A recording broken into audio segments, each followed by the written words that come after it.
No data leaks, no weakness, China's Great Wall of cyber independence. For decades, the global internet was envisioned as a boundless frontier, an open exchange of information unfettered by national borders. A digital Wild West, where ideas and data flowed freely, supposedly democratizing access and fostering unparalleled connectivity. But as the digital realm became inextricably linked with national security, economic power, and societal stability, a new philosophy began to emerge, challenging this very notion of a borderless web. One nation, above all others, has not merely adopted this philosophy, but has systematically engineered an entire digital ecosystem around it. We're talking about a nation that views cyberspace not just as a domain, but as a new territory for sovereignty. This isn't just about defensive firewalls, it's about a comprehensive top-down strategy to achieve complete cyber independence. This isn't just about protecting against attacks, it's about absolute control over the flow of information, the very architecture of connectivity within its borders. What if I told you that a nation has built a digital fortress so formidable, so intricately designed, that it fundamentally redefines the concept of national data control? A system that, while controversial to some, offers an undeniable case study in centralized cyber resilience.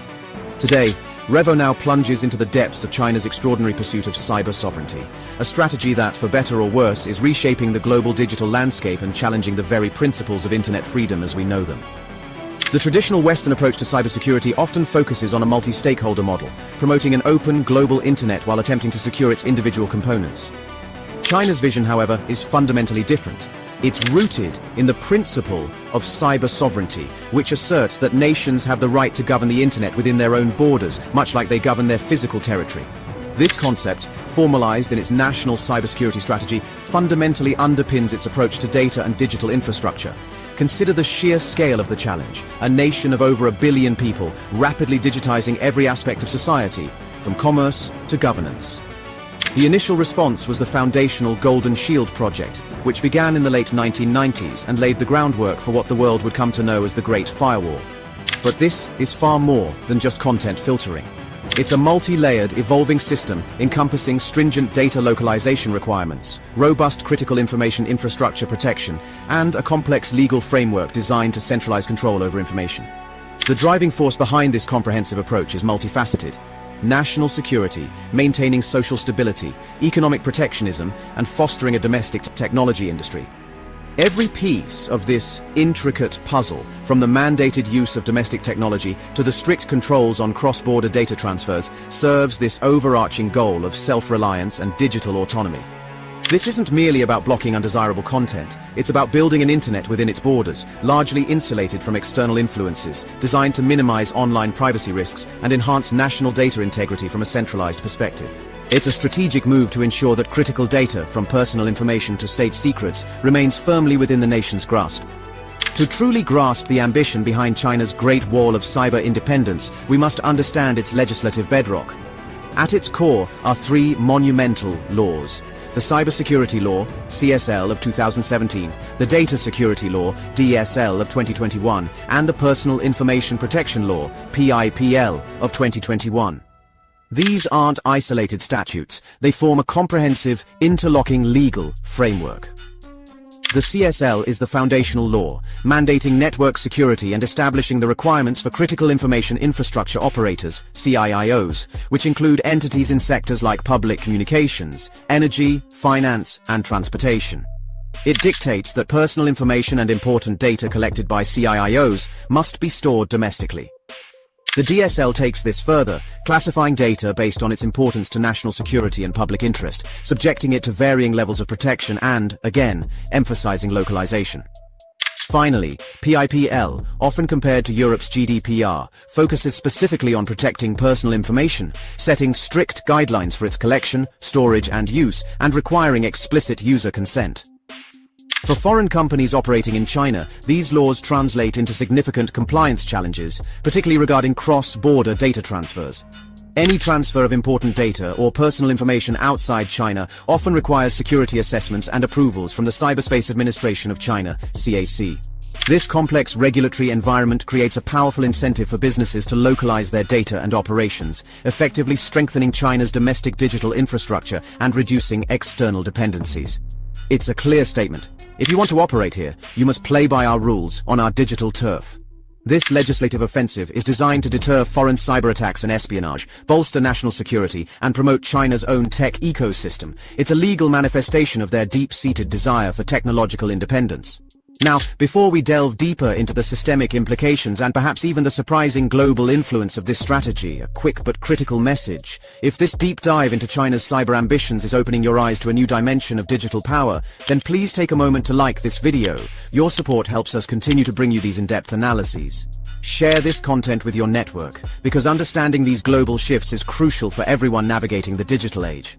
And if you're not already part of the RevoNow community, make sure to subscribe and hit that notification bell so you don't miss our upcoming explorations of the most impactful technological and geopolitical developments. Your engagement fuels our mission to unravel the complex realities shaping our future. Now, let's consider the operational aspects of this digital bulwark. Beyond legislation, China invests heavily in its domestic technological capabilities. The development of its own operating systems, semiconductors, and encryption standards is a key part of this long-term strategy. The cryptography law, for instance, regulates the use and management of cryptographic technologies, further centralizing control over the very tools that secure digital communications. This emphasis on indigenous innovation is not just about economic growth, it's about ensuring that the foundational layers of its digital infrastructure are free from foreign backdoors or vulnerabilities. Furthermore, China's approach includes extensive monitoring and filtering systems, colloquially known as the Great Firewall, which employs advanced techniques like deep packet inspection to manage content flow and block access to specific foreign websites and applications. This level of granular control over information circulation is unprecedented in its scale and sophistication, reflecting a profound commitment to maintaining information security and social stability within its digital borders. The Great Wall of Cyber Independence is more than just a defensive structure. It's a dynamic, evolving system with profound implications both domestically and globally. Domestically, it aims to create a secure and orderly cyberspace by minimizing external cyber threats and ensuring that information aligns with national interests. This has led to the rise of a powerful domestic tech ecosystem, with Chinese companies dominating their local market, insulated from direct competition with global tech giants. Think of the internal alternatives to Google, Facebook, or Amazon, robust platforms developed and controlled within China. This fosters a unique digital experience for Chinese citizens, one largely curated and contained. Globally, China's cyber sovereignty model is gaining traction among certain nations, particularly those that prioritize national control over absolute internet freedom. It presents an alternative vision to the Western-centric model, advocating for multilateral governance of the internet, but with a strong emphasis on national rights within cyberspace. This is a subtle yet significant shift in the global discourse on internet governance. The strategic focus on critical information infrastructure protection extends beyond mere data. It encompasses the very systems that power a modern society. Energy grids, financial networks, transportation systems, all are deemed critical and subjected to rigorous security assessments and localization requirements. This ensures that even in the face of sophisticated attacks, the nation's essential services remain resilient.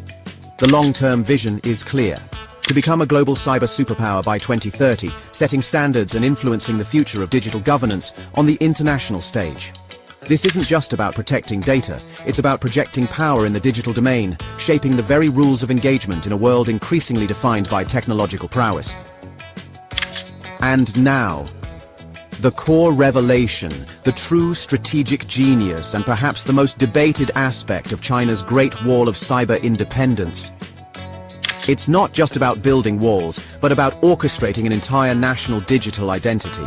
This isn't simply data protection, it's an ambitious redefinition of the digital self within a national framework. Every layer, from hardware manufacturing to software development, from data storage to personal information usage, is meticulously designed to align with a centralized vision of control and security. The Great Wall isn't a static barrier, it's a living, breathing digital organism, continuously adapting, learning, and reinforcing itself. This holistic approach means that every byte of data, every digital interaction, and every online service is, in essence, part of a unified, self-contained national digital ecosystem. This level of digital autonomy allows for unparalleled centralized control over information flows, enabling rapid response to perceived threats and a proactive stance against any form of digital infiltration or data exposure.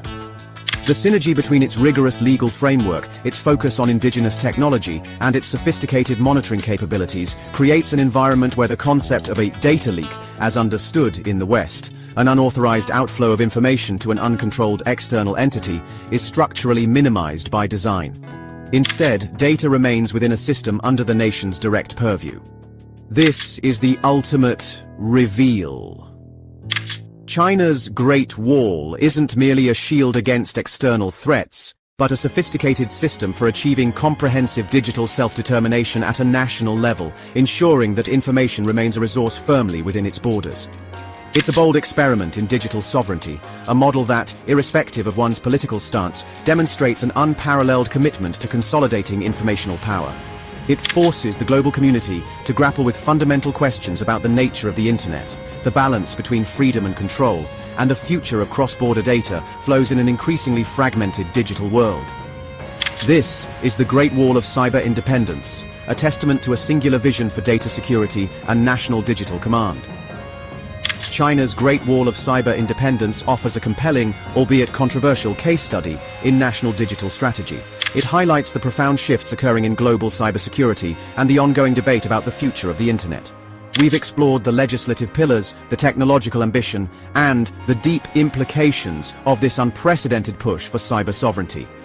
Now, we want to hear from you, our RevoNow audience.